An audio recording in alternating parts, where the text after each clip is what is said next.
इन्ना लिल्लाहि व इन्ना इलैहि राजिऊन का जुमला इस उम्मत की खसूसियत है और इसके बहुत से फजाइल हैं। हजरत साद बिन जबीर रजी अल्लाहु अन्हु फरमाते हैं कि इन्ना लिल्लाहि व इन्ना इलैहि राजिऊन पढ़ने की हिदायत सिर्फ इस उम्मत को की गई है। इस नेमत से पहली उम्मतें महरूम थीं। हजरत याकूब अलैहिस्सलाम भी ऐसे मौका पर यासफा अला यूसुफ कहते थे। आपकी आंखें जाती रही थीं, गम ने आपको नाबीना कर दिया था और जबान खामोश कर दी थी। मखलूक में से किसी से शिकायत व शिकवा नहीं करते थे, गमगीन रहा करते थे। एक मर्तबा नबी करीम सल्लल्लाहु अलैहि वसल्लम के नालेन मुबारक का तस्मा टूट गया तो आपने इन्ना लिल्लाहि व इन्ना इलैहि राजिऊन पढ़ा। सहाबा कराम रजी अल्लाहु अन्हु ने अर्ज किया कि ए नबी करीम सल्लल्लाहु अलैहि वसल्लम, क्या ये भी मुसीबत है? तो नबी करीम सल्लल्लाहु अलैहि वसल्लम ने फरमाया कि मोमिन को जो अमर नागवार गुजरता है वही मुसीबत है। हजरत अबू हुरैरा से मरवी है कि नबी करीम सल्लल्लाहु अलैहि वसल्लम ने फरमाया, जब तुम में से किसी की जूती का तस्मा टूट जाया करे तो इन्ना लिल्लाहि व इन्ना इलैहि राजिऊन पढ़ा करो, क्योंकि ये भी मुसीबत है। हजरत इब्ने अब्बास रजी अल्लाहु अन्हु से रिवायत है कि नबी करीम सल्लल्लाहु अलैहि वसल्लम ने इरशाद फरमाया, जिसने मुसीबत के वक्त इन्ना लिल्लाहि व इन्ना इलैहि राजिऊन पढ़ा तो अल्लाह ताला उसकी तलाफी फरमा देंगे और उसकी आखिरत अच्छी कर देंगे और उसे जाया शुदा चीज के बदले अच्छी चीज अता फरमाएंगे। मसंद अहमद में है।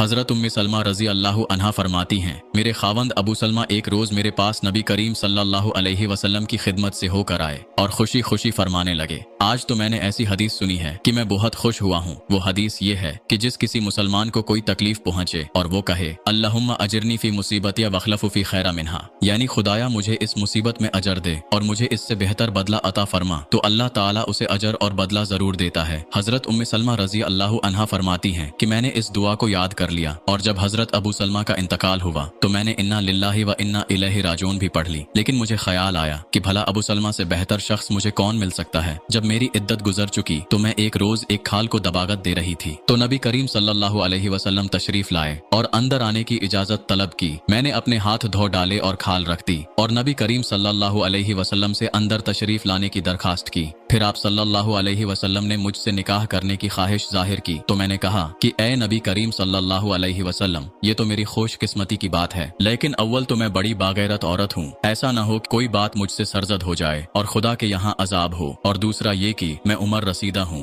तीसरा ये कि बाल बच्चों वाली हूँ। तो आप सल्लल्लाहु अलैहि वसल्लम ने फरमाया, सुनो, ऐसी बीजा गैरत अल्लाह दूर कर देगा और उम्र में मैं भी कुछ छोटी उम्र का नहीं और तुम्हारे बाल बच्चे मेरे ही बाल बच्चे हैं। तो मैंने ये सुनकर कहा कि फिर मुझे कोई उज़र नहीं। चुनाचे मेरा निकाह अल्लाह के नबी के साथ हो गया और मुझे अल्लाह ताला ने उस दुआ की बरकत से मेरे मियाँ से बहुत ही बेहतर यानी अपना नबी सल्लल्लाहु अलैहि वसल्लम अता फरमाया। मसनद अहमद में हजरत अली से मरवी है कि नबी करीम सल्लल्लाहु अलैहि वसल्लम ने फरमाया, जिस किसी मुसलमान को कोई रंज व मुसीबत पहुंचे और उस पर ज्यादा वक्त गुजर जाए फिर उसे याद आए और वो इन्ना लिल्लाहि व इन्ना इलैहि राजिऊन पढ़ ले तो मुसीबत पर सब्र के वक्त जो उजरत मिला था वही अब भी मिलेगा। इब्ने माजा में है कि हजरत अबू सिनान रजी अल्लाह अन्हु फरमाते हैं, मैंने अपने एक बच्चे को दफन किया, अभी मैं उसकी कब्र में से निकला था कि अबू तलहा खुलानी रजी अल्लाहु अन्हु ने मेरा हाथ पकड़कर मुझे निकाला और कहा, सुनो, मैं तुम्हें खुश खबरी सुनाऊं कि नबी करीम सल्लल्लाहु अलैहि वसल्लम ने फरमाया है, अल्लाह ताला मलकुल मौत से दरियाफत फरमाता है कि तूने मेरे बंदे की आंखों की ठंडक और उसके कलीजे का टुकड़ा छीन लिया तो भला उसने किया कहा?